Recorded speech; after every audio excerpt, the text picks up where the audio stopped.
एक बार फिर हम आपकी खिदमत में हाजिर हैं हमारे प्रोग्राम यूएमटी टीवी स्पेशल में। मैं हूं आपकी होस्ट डॉक्टर सोमिया सबी अवान और आज हम एक बहुत ही अहम मौजू पे बात करने जा रहे हैं और वो नहायत अहम मौजू जो बच्चों, बड़ों, बूढ़ों सबके लिए बहुत इम्पॉर्टेंट है और उसके बहुत से ख़तरनाक असरात हमारी सोसाइटी में सामने आ रहे हैं। वो मौजू है मोटापा।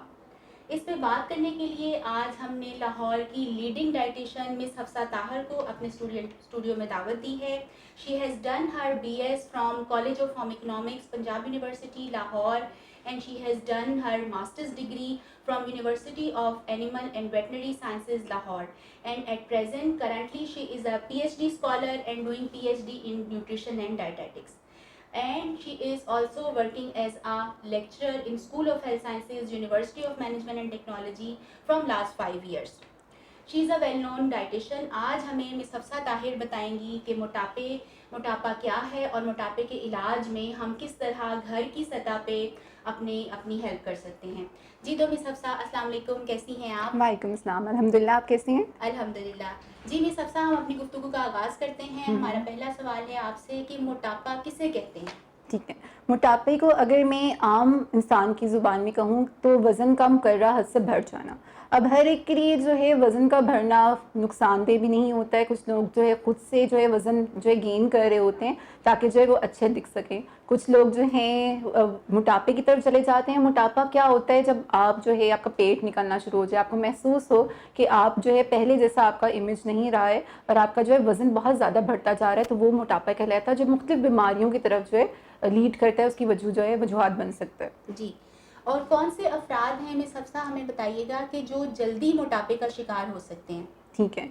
इनमें सबसे पहले अगर हम कहें तो जैसे जिन लोगों का जो है बिल्कुल सेडेंटरी लाइफ़स्टाइल है। सेडेंटरी लाइफ़स्टाइल क्या होता है कि जिनकी जो है वर्जिश बिल्कुल भी नहीं है, जिनकी सारा दिन बैठे रहते हैं, जिनका स्क्रीन टाइम बहुत ज़्यादा है, टीवी पे बहुत ज़्यादा जो है टाइम जो है अपना स्पेंड करते हैं, या फिर इंटरनेट पे बहुत ज़्यादा टाइम स्पेंड कर रहे होते हैं, या फिर जिनकी जॉब की नौइयत ऐसी है, जैसे फॉर एग्जांपल हमारे ऑफिस वर्कर्स हैं, ज़्यादातर टाइम जो है उनका कंप्यूटर पे निकल जाता है। या कुछ लोग की जो है खुद से उन्हें मोटिवेशन नहीं आ पाती है कि हम कुछ टाइम निकालें और एक्सरसाइज करें, और फूड का इंटेक उनका जो है उसके मुकाबले में बहुत ज़्यादा होता है। उन दोनों चीज़ों में बैलेंस नहीं रह पाता। हम लोग जो है इंटेक बहुत ज़्यादा कर रहे होते हैं और उसकी बजाय जो है हम आउटपुट नहीं दे पा रहे होते हैं। हमारा जो है उतनी वर्जिश नहीं होती कि हम उस कैलोरीज को बर्न कर सकें जो मोटापे का बाइस बन रहा होता है। सबसे पहले तो ये अफराद जो हैं एट रिस्क होते हैं, जिनमें मोटापा बहुत जल्दी हो जाता है। दूसरे बहुत सारे फैक्टर्स हो सकते हैं। कुछ लोगों में हार्मोनल इम्बैलेंस जैसे जो है PCOS की तरफ मोटापा लीड कर सकता है, और हार्मोनल इम्बैलेंस की वजह से भी जो है मोटापा हो जाता है। और कुछ लोग कुछ मेडिकेशंस ले रहे होते हैं, जैसे एंटी डिप्रेसेंट्स हैं, स्टीरॉइड्स हैं, उनकी वजह से भी जो है मोटापा हो सकता है। लेकिन अगर हम एज ए न्यूट्रिशनिस्ट मैं उसको बयान करूँ तो अगर आपने जो है अपनी फिजिकल एक्टिविटी और खाने के दरमियान में जो है बैलेंस नहीं रखा तो मोटापा हो जाता है। जी, तो मिस हफ्सा, इस पे ज़रा रोशनी डालिएगा हमारे नाज़रीन की इन्फॉर्मेशन के लिए कि जो कहा जाता है कि जो लोग सुबह से शाम तक ऑफिस वर्क करते हैं वो 1 घंटे से ज़्यादा नहीं बैठें। कितना टाइम पीरियड जो है उनको बैठने में कोई नुकसान नहीं है और उसके बाद उनको ज़रूर थोड़ी सी फिजिकल एक्टिविटी या चलना फिरना चाहिए? क्या इसमें कोई सदाकत है? बिल्कुल, जैसे भी आपने कहा है कि 1 घंटे से ज़्यादा ना बैठें। अगर आपको लग रहा है, अपने अपने टाइम अपने सामने रखें, आपको लगे कि 1 घंटा हो गया है और आपने जो है उसके दरमियान में बिल्कुल भी चले फिर नहीं है, तो 1 घंटे के बाद जो है आप अपना जो है अलार्म सेट करें, टाइमर लगा लें, ताकि आपको याद आए कि आपने इसके बाद जो है 1 चक्कर लगाना है। आप उस 1 चक्कर के अंदर जो है 5 मिनट की वॉक कर सकते हैं, स्टेयर क्लाइंबिंग कर सकते हैं, या आप जो है किसी एक जगह से दूसरी जगह मूव भी करेंगे तो आपके लिए जो है वो आपको जो है मोटापे की तरफ से बचा सकता है, उसकी तरफ लीड नहीं कर सकता। हर 1 घंटे के बाद जो है थोड़ी थोड़ी जो है आप एक्सरसाइज जो है वॉकिंग की तरफ जो है आप जा सकते हैं। जी मिस हफ्सा, हमें बताइएगा कि हमें कैसे पता चलेगा कि हम मोटापे की तरफ जा रहे हैं या मोटापे का शिकार हो सकते हैं, शिकार हो रहे हैं? क्या सिर्फ वज़न से हमें इस चीज़ की इन्फॉर्मेशन मिलेगी या इसके कोई और भी तरीके हैं? बिल्कुल, एक तो सबसे बड़ा इसका इंडिकेटर जिससे आपको पता चल जाता है कि वाकई आप मोटापे का जो है शिकार हो रहे हैं, उससे जो है मैंने आपको बताया जैसे कि पेट भरना शुरू हो जाता है, तो उसके लिए आप क्या कर सकते हैं, घर में ही जो है मेजरिंग टेप्स या इंचेस टेप जो है मौजूद होते हैं हर एक के। सो आप उससे जो है अपनी कमर की जो है पैमाइश करें। अगर फीमेल्स में जो है ख़वातीन में 35 इंच से ज़्यादा जो है अगर आपकी कमर का साइज़ है तो इसका मतलब है कि आप मोटापे की तरफ जा रहे हैं। और अगर आदमियों में 40 इंच से ज़्यादा जो है अगर कमर का साइज़ है तो वो मोटापे को जो है बता रहा होता है। तो इस वजह से 40 इंच से कम जो है मर्दों में कहा जाता है कि अपनी जो है कमर का साइज़ रखें, और फीमेल्स में जो है 35 इंच से जो है कम जो है रखा जाता है। उसके अलावा जो है एक सबसे पावरफुल जो है हम मेडिकल टर्म में यूज़ करते हैं BMI, बॉडी मास इंडेक्स। उसके लिए क्या है कि जो लोग इंटरनेट वगैरह यूज़ करना जानते हैं उनको जो है अपनी हाइट मालूम करनी है, अपना वेट मालूम करना है, और इंटरनेट पे बहुत सारे जो है BMI कैलकुलेटर्स मौजूद हैं, उसके थ्रू जो है आप पता कर सकते हैं कि आप जो है ओवरवेट हैं, अंडरवेट हैं, या फिर जो है ओबेसिटी की तरफ या मोटापे की तरफ जा रहे हैं। सो ये दो चीज़ें जो हैं आपको घर में जो है बगैर किसी लैब टेस्ट की आपको बता सकती हैं कि आप मोटापे का शिकार हो रहे हैं या नहीं हो रहे हैं। उसके अलावा जो है इसकी मुख्तलिफ कॉम्प्लिकेशंस आना शुरू हो जाती हैं। जब आप मोटापे का शिकार होंगे तो एक तो आपको जो है सोने में जो है कुछ मसला होना शुरू हो जाएगा, आप चलेंगे तो सांस फूलना शुरू हो जाता है। ये एक इसके जो है सिम्टम्स हो सकते हैं जो आपको बताते हैं कि आपका वज़न जो है बढ़ रहा है। जी। मिस हफ्सा, आजकल जो है जंक फूड का बहुत ज़्यादा रिवाज पा रहा है इस्तेमाल हमारी सोसाइटी में। बच्चे भी जो है वो बर्गर, शावरमा और इस तरह की चीज़ों को बहुत पसंद करते हैं, और मतलब जो घर का खाना है उस पर प्रेफर करते हैं। और बाज़ लोग तो आउटसाइड फूड को जो है बहुत ज़्यादा वो रेजिस्ट नहीं कर पा रहे और उसको बहुत ज़्यादा इस्तेमाल करते हैं। तो क्या जंक फूड और बेकरी की अशिया और बर्गर, शावरमा, इन चीज़ों का मोटापे से ताल्लुक़ वाक़ईतन है? इनका बहुत गहरा ताल्लुक है। हम लोग घर के खाने स्विच करके जब बाहर से खाना शुरू करते हैं तो अपने घर में आप कितनी क्वांटिटी में, कितनी अमाउंट में खा लेते हैं, बहुत कम। उसके मुकाबले में जब हम बाहर गए होते हैं हमें होता है कि हमने एक न्यू चीज़ जो है ट्राई कर रहे हैं, या हमने पैसे दिए हुए हैं तो हमने ज़्यादा अच्छा तरीके से खाना है। तो खाना जो है एक तो बहुत ज़्यादा ऑयल के अंदर जो है फ्राई हुए होता है, और उसके अलावा जो है उसके अंदर नमक जो है बहुत ज़्यादा अमाउंट में होता है। तो ये दो चीज़ें जो हैं आपकी हेल्थ के लिए बहुत ज़्यादा नुकसानदेह। तीसरी बात ये कि हम पोर्शन कंट्रोल नहीं करते। पोर्शन कंट्रोल का मतलब ये कि अगर हमने घर में जो है एक रोटी खा के गुजारा कर लेना था, तो उसकी जगह पर अगर हम पूरा बर्गर खा रहे हैं तो आपकी पूरे दिन की कैलोरीज वो बर्गर जो है आपको दे रहा है। तो हम खाली उस बर्गर पे जो है हम नहीं रुकते हैं, फिर उसके बाद हम दूसरे खाने भी जो खा रहे होते हैं। सो हमारा पोर्शन कंट्रोल जो है वो बैलेंस नहीं रहता है उसका। तो हम कैलोरीज ज़्यादा कंज्यूम कर रहे हैं, जो हम कैलोरीज ले रहे हैं वो भी जो है बहुत ज़्यादा ऑयली जो है चीज़ें। जैसे हम खाली बर्गर नहीं खाते हैं, फिर उसके साथ हम फ्राइज़ भी खा रहे होते हैं, फिर खाली फ्राइज़ नहीं खा रहे होते हैं, फिर हमें प्यास लगती है तो हम कोल्ड ड्रिंक्स भी पीना शुरू कर देते हैं, ताकि जो है क्योंकि वो सोडियम नमक इतना ज़्यादा होता है हमें प्यास लगाता है बार बार। तो उसकी वजह से फिर हम कोल्ड ड्रिंक्स जो है पी के मीठे का भी जो है वो कोटा पूरा कर रहे होते हैं। तो जिसकी वजह से जो है आहिस्ता आहिस्ता कैलोरीज जो है, अगर एक पर्सन की रिक्वायरमेंट जो थी दिन की 1500 कैलोरीज थी, तो वो अगर डेली 2500 कैलोरीज जो है कंज्यूम कर रहा है, तो वो आहिस्ता आहिस्ता फिर मोटापे की तरफ शिकार हो जाता है। और उसके साथ साथ वो भी एक ही टाइम पे, मतलब एक ही टाइम पे जब आप आउटसाइड फूड कंज्यूम करते हैं तो बिल्कुल सारे दिन की कैलोरीज से ज़्यादा एक टाइम पे आप कंज्यूम कर चुके हैं। और डॉक्टर सोनिया, इसमें हम लोग खाली बाहर के खानों को ब्लेम कर रहे होते हैं कि सिर्फ बाहर का जंक खाने की वजह से जो है हमारा मोटापा हो रहा है, लेकिन हम लोग अपने घरों के खाने को इग्नोर कर देते हैं कि हम घर में भी एक तरह का जंक कभी कभी अपने खाने को बना देते हैं। जैसे खाने के अंदर बहुत ज़्यादा ऑयल डाल देना, बहुत ज़्यादा ऑयल के अंदर चीज़ को पकाना। बच्चों को हम जो चीज़ दे रहे हैं तो उसके अंदर बहुत ज़्यादा मार्जरीन लगा दिया, बहुत ज़्यादा अमाउंट में बटर लगा दिया। Excess of everything is bad. ठीक है, आप एक मुकर्रा हद से ज़्यादा लेंगे तो वो भी नुकसानदेह। तो हम घर में भी हमारे जो पकाने के तरीके कुछ ऐसे हैं जो फ़ायदे के बजाय नुकसानात जो है देना शुरू हो जाते हैं। तो सालन के ऊपर जो रेड कलर का ढेर सारा घी होता है वो बहुत नुकसानदेह है और उसको कम से कम करने की कोशिश करनी चाहिए। और इसके अलावा जो है कुछ टिप्स ये हो सकती हैं कि जब आप घर में जो है आप खाना लेकर आ रहे हैं, जैसे आपने गोश्त ख़रीदा है तो उसके अंदर आपको जैसे जो बीफ है, मटन है, आपको विजिबल उसके ऊपर चर्बी नज़र आती है, तो आप उसको रिमूव करने की कोशिश करें कि वो आप जो है कम से कम लें। उसके अलावा जो है अगर आप डेयरी लेना चाह रहे हैं, जैसे आप दूध दही का इस्तेमाल करना चाह रहे हैं, तो वो भी आपके पास जो है हेल्दी ऑप्शंस मौजूद हैं। हम घर के अंदर जो है आप कम चिकनाई वाली जो है चीज़ें बना सकते हैं। जैसे अगर मैं आपको सिंपल एग्जांपल देती हूँ कि दूध आपने गवाले से लिया है, आपने कहीं से भी दूध लिया, उसे उबाला, उसके ऊपर से बलाई उतार दी, उसे ठंडा होने दें, दोबारा से एक परत आती है, आप वो भी रिमूव कर दें, तकरीबन वो लो फैट मिल्क हो जाता है। तो आप घर में जो है लो फैट मिल्क बना के आप उससे फ़ायदा हासिल कर सकते हैं। जी मिस हफ्सा, हमारे नाज़रीन को बताइए कि वज़न अगर किसी का ज़्यादा हो तो उसको कम करने से क्या क्या फ़वाइद हासिल हो सकते हैं? सबसे पहले तो बॉडी इमेज, आपको खुद को अच्छा लगना शुरू हो जाता है कि मैंने वज़न कम किया है, मुझे अपने पुराने कपड़े पूरे आना शुरू हो गए हैं, लोगों से तारीफ़ सुन रहे होते हैं। उसके अलावा मेडिकली अगर आप इसको देखें तो इससे ब्लड प्रेशर जो है आपका नॉर्मल होना शुरू हो जाता है, क्योंकि जो लोग मोटापे का शिकार हैं वो बहुत सारी जो है बीमारियों का शिकार होते हैं, उनका ब्लड प्रेशर हाई होना शुरू हो जाता है, उनमें शुगर के जो है मर्ज़ होना शुरू हो जाता है। उसके अलावा PCOS जैसे जो है आजकल बहुत कॉमन फीमेल्स के अंदर हुआ है। उसके अलावा जो है हार्ट अटैक जो है है वो इसकी वजह से बहुत ज़्यादा हो रहा है। सो आप जितना जो है वज़न कम करेंगे, चिकनाई कम लेंगे, तो आप इन बीमारियों से बच सकते हैं। आपका ब्लड प्रेशर कंट्रोल में आएगा, आप दिल की बीमारियों से बच सकेंगे, आपका हार्मोनल इम्बैलेंस जो है वो ठीक होना शुरू हो जाएगा, आपको फैटी लिवर का प्रॉब्लम है तो वो जो है बेहतर होना शुरू हो जाएगा। जी, तो नाज़रीन, जैसा कि मिस हफ्सा ने बताया कि बेशुमार फ़वाइद हैं वज़न को कम करने के, मोटापे को कम करने के। मिसाल के तौर पे फ़ीमेल्स में बांझपन की बीमारी बहुत देखी जा रही है। अगर आप मोटापे का शिकार हैं तो जब तक कम से कम 5 टू 6 केजी वेट आप लूज़ नहीं करते, तो इस चीज़ के लिए जो मेडिकेशन होती हैं वो भी ख़वातीन पे सही तरह से असरअंदाज नहीं होती। तो हर चीज़ में अगर आप अपना वेट 5 केजी कम करते हैं, आपका blood pressure 5 to 10 millimetre of mercury कम आता है। आपकी जो डायबिटीज़ का अगर आप शिकार हैं तो वो 5 टू 10 मिलीग्राम पर डेसीलीटर वो नीचे आ जाती है। Even 5 KG weight reduction is so much important बिल्कुल। In the control of your blood pressure, sugar and hmm. Infertility problems hmm. आपके कंट्रोल करने के लिए। बीएमआई का एक नॉर्मल रेंज जो कि 19 टू 25 है, उसके अंदर आपका BMI body mass index fall करे, दैट इज़ वेरी इंपॉर्टेंट।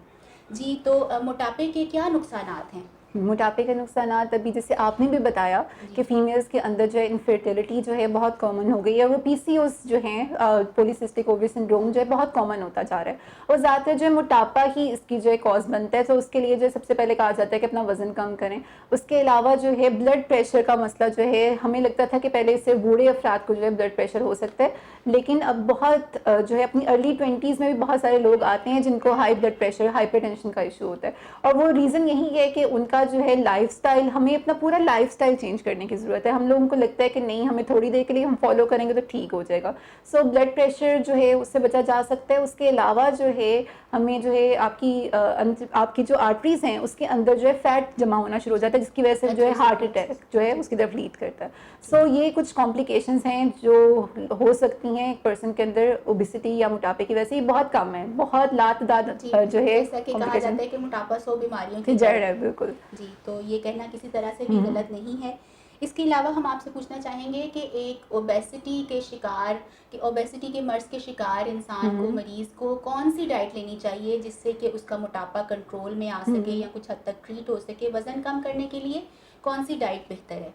ठीक है, आप बिल्कुल अपने नेचुरल फूड के ऊपर डिपेंडेंट जो है हों। जैसे हम फल सब्जियां वगैरह, हम लोगों ने बिल्कुल इसको छोड़ दिया हुआ है। अब हर एक को लगता है कि एक न्यूट्रिशनिस्ट का काम यही है कि वो फल सब्जियां ही हर एक को बताती है, लेकिन इसका फ़ायदा बहुत है। हम लोग उन्हें फाइबर बिल्कुल नहीं लेते हैं। फाइबर जो है वो आपके ब्लड प्रेशर को कंट्रोल करने में मदद कर रहा होता है। उसके अलावा जो है अगर आप फाइबर रिच फूड लेंगे तो वो आपके पेट में ज़्यादा देर तक रहता है। अब जितनी भी बेकरी आइटम्स हैं वो मैदे से बनी होती हैं, मैदे के अंदर बिल्कुल भी जो है फाइबर नहीं होता। वो आपको फ़ौरन से जो आपका मैदा खाली कर देता है, आपका स्टमक खाली हो जाता है, आपको दोबारा से भूख लग जाएगी, आप ओवर ईटिंग कर लेते हैं।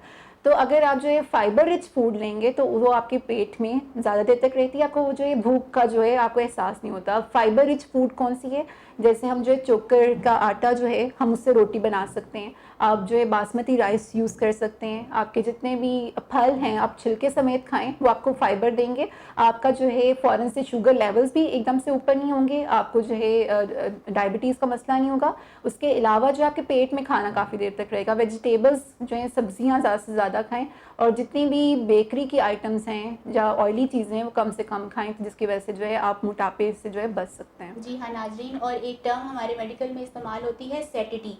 तो उसका मतलब ये है कि कम खाना खा के, फाइबर रिच फूड अगर आप थोड़ा भी खाएंगे तो उससे आपको सेटिटी यानी कि पेट के भर जाने वाली कैफियत आपको महसूस होगी, जबकि जंक फूड आप जितना भी खाएंगे उससे आपको अपना पेट भरा हुआ फील नहीं होता। बिल्कुल। Fibre rich diet is very good for blood pressure and diabetes control. Low glycaemic index carbohydrate जैसे जौ और बगैर छाने हुए आटे की रोटी, ये सब चीज़ें हमारी डायबिटीज़, जिन लोगों को उसका शिकार हैं, उनकी भी डायबिटीज़ को कंट्रोल करने में बहुत हेल्पफुल साबित होता है। और बारबेक्यू का आजकल बहुत ही ज़्यादा ट्रेंड है। कोई हमारे घरों की दावत या बाहर की दावत उसके बगैर कंप्लीट नहीं होती। तो उसके ऊपर जो ब्लैक कलर का जला हुआ थोड़ा सा, बहुत थोड़ा सा लेकिन जली हुई जो लेयर होती है ब्लैक कलर की, that is carbon, and carbon causes cancer. तो ये इन चीज़ों की बहुत अहमियत है कि हम इनके बारे में ख्याल रखें कि हम क्या खा रहे हैं। So we should try to stay as close to nature as possible. Allah Taala ने हमारे खाने के लिए, दूध पीने के लिए दूध बनाया, फल और सब्जियां, लेकिन हम उसको इतना प्रोसेस करते हैं। किसी भी अच्छे आप डेवलप कंट्री की डाइट और पाकिस्तान की डाइट को, हमारे कंट्री की डाइट को कंपेयर करें तो there is a hell of difference. तो हमें चाहिए कि हम कुदरती चीज़ों को जो है खाने की उनको प्रेफर करें मसनूई चीज़ों के ऊपर। उससे जी अलावा मैं बस एक पॉइंट यहाँ पे ये ऐड करना जी चाहूँगी कि बीफ एंड मटन का इस्तेमाल भी जो है कम करें अगर आप मोटापे का शिकार हो रहे हैं, क्योंकि उसके अंदर जो है सैचुरेटेड फैट बहुत ज़्यादा होता है। सैचुरेटेड फैट जो है वो आपके कोलेस्ट्रॉल लेवल्स को बढ़ाना शुरू कर देता है, तो आपके कोलेस्ट्रॉल लेवल्स जो हैं एक पर्सन के बढ़ना शुरू हो जाते हैं। जब आप वज़न कम करेंगे तो आपका जो कोलेस्ट्रॉल भी जो है वो कंट्रोल में आना शुरू हो जाता है। बहुत सारे लोगों में जो है उनके जो है लेट 30s में 40s में जो है कोलेस्ट्रॉल लेवल्स हाई होना शुरू हो जाते हैं, क्योंकि एक तो हमारा सेडेंटरी लाइफस्टाइल है, उसके अलावा और बहुत से फैक्टर्स हो सकते हैं। लेकिन अगर आप जो है जो बीफ मटन का इस्तेमाल जो है कम से कम करें, आप वीक में एक दफ़ा कर लें तो वो जो है आपके लिए फ़ायदेमंद हो सकता है। आप फ़िश का इस्तेमाल करें, वो आपकी हार्ट की हेल्थ के लिए बहुत अच्छा है। आप चिकन का इस्तेमाल कर सकते हैं, अंडों का इस्तेमाल कर सकते हैं।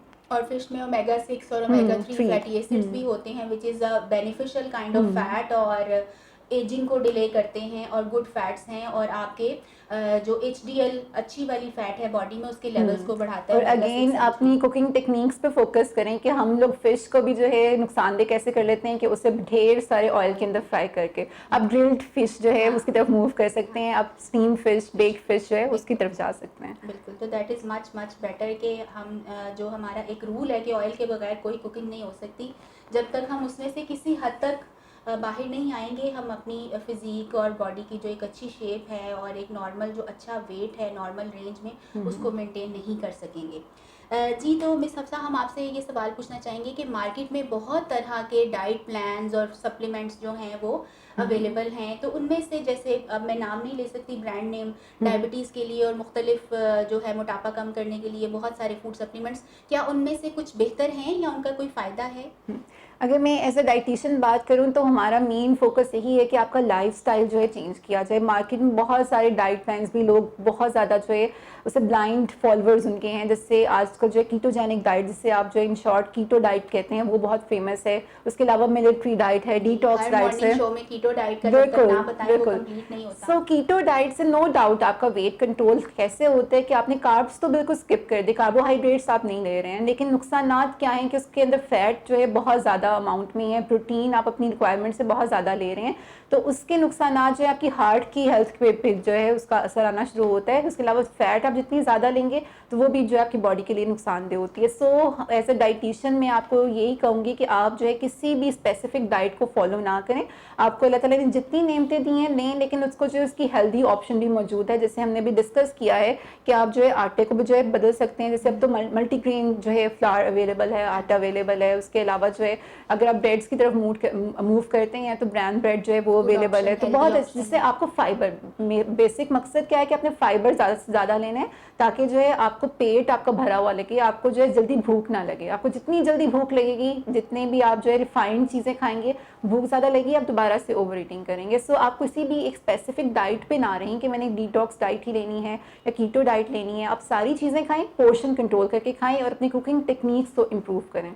जी, तो नाजरीन, इंशाल्लाह नेक्स्ट किसी प्रोग्राम में हम डिफरेंट रेसिपीज़ पे ज़रूर बात करेंगे कि हमारी जो है ब्रेकफास्ट में क्या क्या हेल्दी ऑप्शंस हो सकती हैं which can control our weight, हमारे लंच और डिनर में क्या क्या ऑप्शंस हो सकती हैं जो बिल्कुल भी ओबेसिटी की तरफ हमें ना लेके जाएं बल्कि ओबेसिटी का ट्रीटमेंट साबित हों, और कैलोरीज को किस तरह से काउंट किया जाए। Our next programme will be about this important topic, that how to control the portion size and what are the different recipes which we can use to control our weight। इसके साथ ही हम आपसे इजाज़त चाहते हैं। बहुत शुक्रिया। अल्लाह हाफिज़। अल्लाह हाफ़िज़।